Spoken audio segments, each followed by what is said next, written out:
बेर का पेड़ धूप से सूख रहा था और तेज धूप से आग लग जाती है। कबूतर पेड़ को बचाने की कोशिश करती है, पौधे पर बहुत सारा पानी डालती है और उसका ख्याल रखती है। अब पेड़ बड़ा हो जाता है और फल लगाते हैं। कबूतर फलों को खाती है और पेड़ पर घोंसला बनाकर रहने लगती है और बहुत सारे अंडे देती है। फिर एक दिन उसी पटरी पर ट्रेन आ जाती है।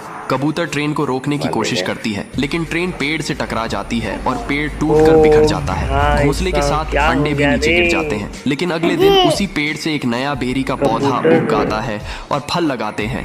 लेकिन कबूतर फिर भी रोने लगती है। फिर लाइक, सब्सक्राइब